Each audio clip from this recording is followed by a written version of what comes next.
spooky here. But I read on the boat, got a little nauseous, but now I'm off to a theater lessons. It's spooky again.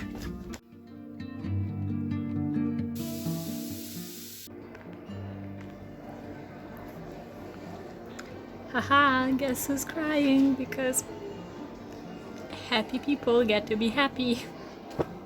Me.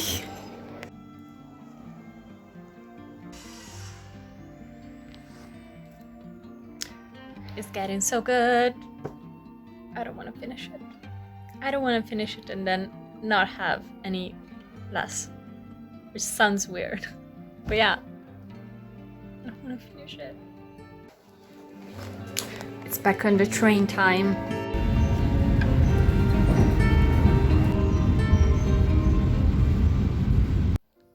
Huzzah! I am at my grandmother's house. And I'm in the middle of the ending of Less is Lost. I don't want to talk about it. I'm very emotional. I'm very emotionally attached to this book. Not as much as the first one, but we will see. We will see. I'll let it marinate. But I don't want to finish it. And to distract myself, my mom and I are going to IKEA, which I haven't done in probably 10 years. And I'm in search for the Djungelskog. It's the bear. We're here. It's a miserable part of town. Vuoi comparire nel mio video? Sì, voglio comparire. Cosa siamo venuti a fare, mamma? A comprare un orso. Un orso ciccione.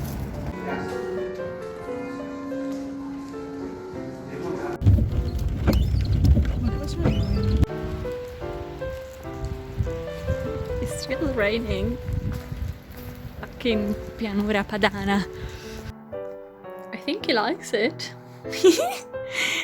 You're getting Djungelskog vlogs from now on because I needed something to emotionally support me through the end of loss. It is a loss. So sad. I don't care. 5 stars. You reach the end and then it's just you understand why the plot felt kind of a little bit disjointed. And it's so sad and it's so good and it's so sweet. I'll have like not rambly thoughts tomorrow. But for now, I loved it.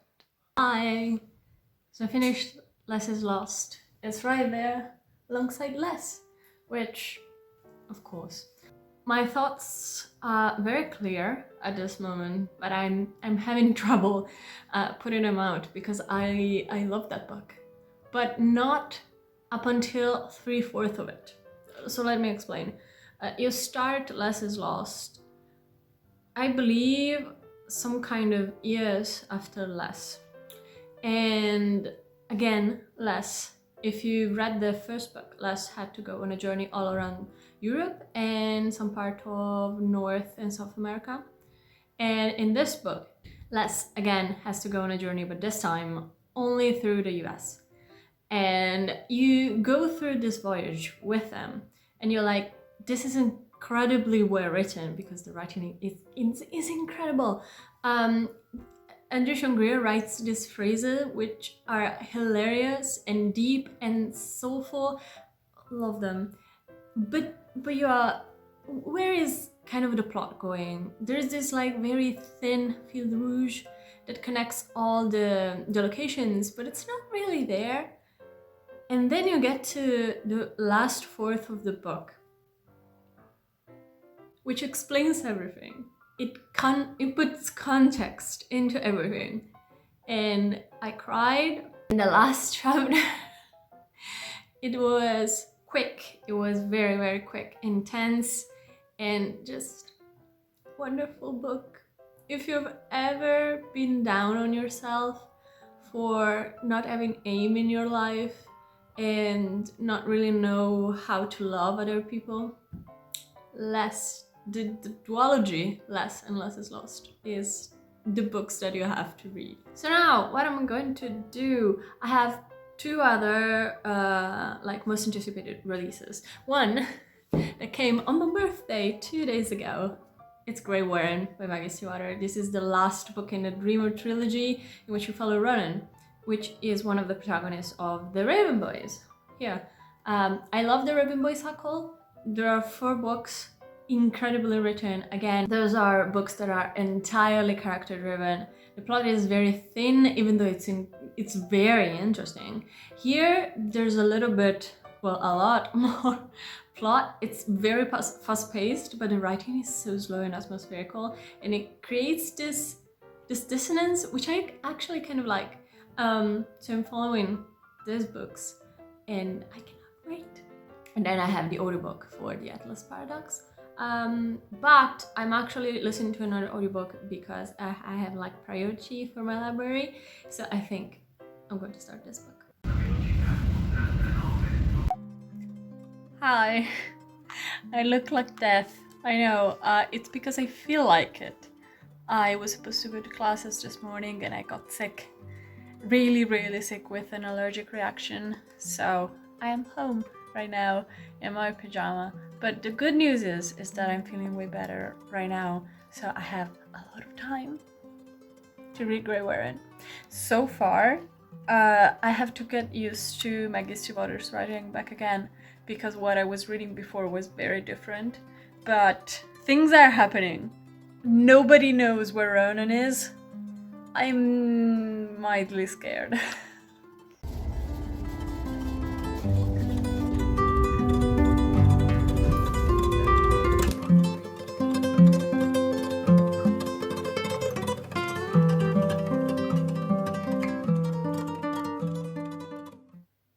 I look like a wet potato, but I'm off to theater, which is very difficult to say.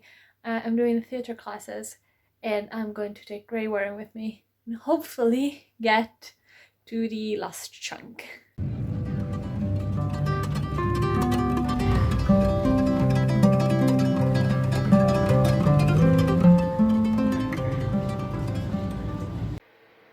I am very upset.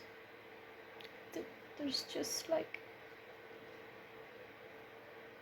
Ronan as a child, crying quietly, and only Declan noticed. What is this? Why am I crying?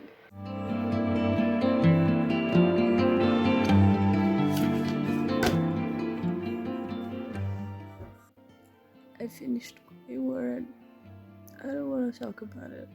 I'll see you tomorrow. Hi, a quality update. Yesterday night I stayed up to finish Greywaren.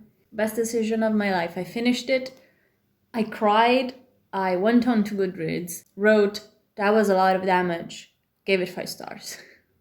That's my review. That's my general review. If we want to get a little bit in depth, this is the only book that I gave 5 stars to in the Dreamers trilogy, because I think in the first 2 books, Maggie Stiefvater's writing, which is very calm, atmospheric, very whimsical, clashed with the fast-paced story. But this book takes a little bit of a step back, and it's a little bit slower paced. Still kind of fast, but slower than those 2 books that came before. This is the perfect match. This is the perfect mix of Maggie Stiefvater's writing and faster stories than the Raven Boys, but still slower paced than Call Down the Hawk or Mr. Impossible. This was a perfect conclusion. Am I still bitter that in this trilogy, Gansey and Blue are barely mentioned, if not sometimes in this book? Yes. Yes, I am. Was this so good, like incredibly good, so full of twists and reveals that actually made sense? Yes, I give it 5 stars. I loved it. I'm going to think about this book for so long. And I don't know, I finished Mr. Impossible and Call Down the Hawk, and I was weirdly detached from the story because of this, again, detachment between the writing and the story. But this, they were glued together so perfectly, and I cried. You saw me cry, but I cried harder at the ending. Now I'm going to start the Atlas Paradox, which I'm very scared for. because I only have the audiobook and I prefer to read it, but audiobook is still very good. It's narrated really well. I've listened to a little bit of chapter 1, but I'm very scared for the story because I don't know, not a lot of people are rating it 5 stars on Goodreads, which is it's not like the measure of how good a book is, but still. Look at it. It fits so perfectly. I only need Call Down the Hawk, but it's in another house. But still, they look so pretty.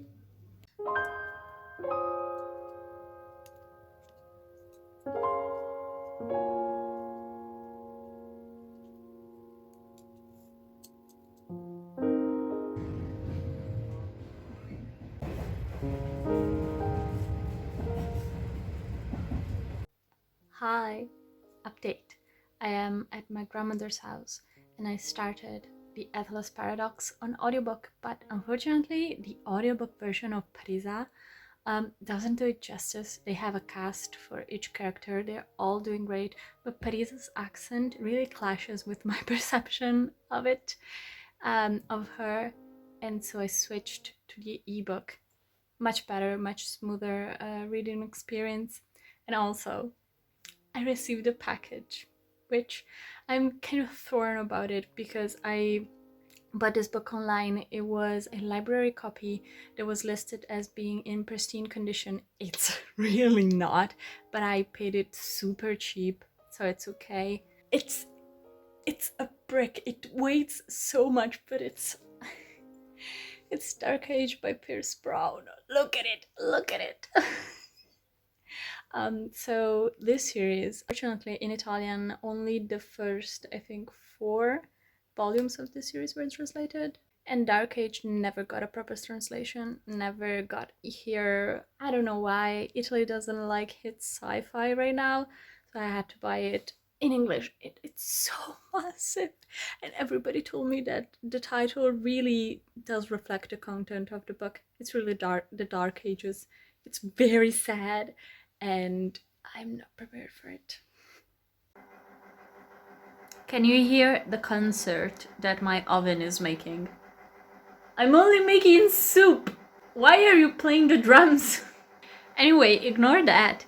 I'm a third of the way through of the Atlas Paradox, and the audiobook, as I said, was not the way to go because I think they don't read the sentences as I read them in my mind, which makes them more interesting. I'm very sorry. They read very well. They're very gifted, the narrators, but they're not the voices that I had already in my head for the characters. So I'm so sorry. I switched to the Kindle version, like the ebook, and it's going so smoothly. I am in love. I love this story. And for once, I actually kind of care about Callum.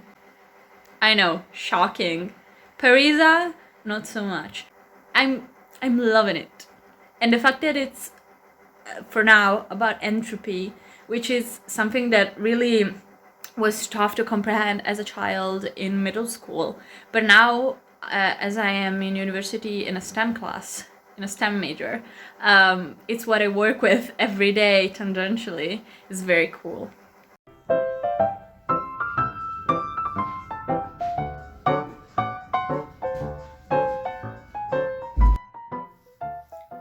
If you hear my voice and think, Alice, do you have a cold? Yes. Somebody, i.e. my boyfriend, passed me a cold, which only lasted a day. I'm okay now. I'm completely recovered. And he gave me time yesterday to try and finish the Atlas 6. I put the ebook on a text-to-speech app because that was better than the audiobook. Not that the audiobook was bad, I already said. It was just messing with my mind because the voices were not matching. And I finished it. But then I was falling asleep, couldn't remember a thing because I was drugged under meds. So I finished it again this morning. Oh my god. Oh, let's do a wrap-up of some sorts. Firstly, in this reading vlog, I started and finished Less is Lost, which it took me by surprise how much I love this. This is the sequel of one of my favorite books of all time, which is Less. Less Less by Andrew Sean Greer. Less is Lost is the sequel that came out this year, and I was loving the prose, loving the story, but it felt kind of disconnected until I got to the end, which everything gets explained and my mind was blown, and the last like 40 pages were so beautiful and wonderful, and just I love this book. My heart says 5 stars. Even though there are flaws, even though it's not the perfect book, of course, it was the perfect book for me. It's a deserving sequel and I'm very, very happy. Does it surpass Less? No, I didn't think so. It was still beautiful, beautiful. Then I read Greywaren, which I gave 5 stars. This is a successful reading vlog because Greywaren, unlike Call Down the Hawk and Mr. Impossible, was the perfect balance between Maggie Stiefvater's whimsical writing and kind of like a fast-paced story, even though it was slower paced than the other books, which meant this was the perfect mix. I am still very bitter that Blue and Gansey and the Wolfgang was very... They had so little impact in this series, which was weird because if you read the previous quartet, the bond that these people have was said to be unbreakable, and it wasn't the same in these books, but still this was the perfect conclusion. I am very happy, I'm satiated, I am all of the above. If you can hear construction, no you can't. I can, but you don't. And then I finished The Atlas Paradox. I finished like an hour ago. This book was not as magnetic as the first one. Ma stiamo scherzando? Cosa stanno facendo? This book was not as magnetic as the first one, but still it was, oh my god. The only flaw that I actually kind of found in this book was that the passage of time was clunky at some points, because people recalling the memories, some dialogues that happened in the past, and you have like 10 different dialogues happening in the past, but you don't know where and in what order, so that was kind of confusing. The passage of time in this book, we have a year worth of time passing, and you kind of don't feel that. So this is my main gripe. Everything else, it was all the emotions that could be conceivable in the human mind passed in my mind, especially at the end. This book made me like Callum. I hated Callum. I also felt a twinge of sympathy for Parisa, which, if you know, Parisa is a very unlikable character. Even though she's very magnetic and charismatic, I don't like her, I don't trust her. I also feel like the only character who is very active is Libby, because of a reason. Everyone who is inside the house while they're inside the house is very apathetic in this book, and when they get over that, it's such a rewarding moment. Who I actually didn't like in this book, which I liked her in the Atlas 6, was Reina. Reina in this book doesn't do much. Says a lot of stupid things in my mind, but I can see why she says those things. And she kind of behaves like a kid. At some point, she cannot get over some things that, you know, reasonable adult, she's I think 19 or 20, would get over very fast, because that's part of life, but she's very sheltered, and I don't know, I didn't really like her. Who I loved in this book was Libby, and the interaction in her dreams with Gideon. That was, if you've seen the movie Paprika, that was what it reminded me of. It was so good. Also, Gideon, my favorite character. I love him so much. And also Nico, Gideon and Nico. Where is my book 3? Where is it? Yesterday I needed it. I needed it yesterday. This was my wrap up. These were my most anticipated books for this year. And I'm very happy that I, you know, read all of them and I love them. My socials are down below. Please write a lovely comment and I'll write you back. And I'll see you in the next one. Goodbye. Goodbye. Mwah.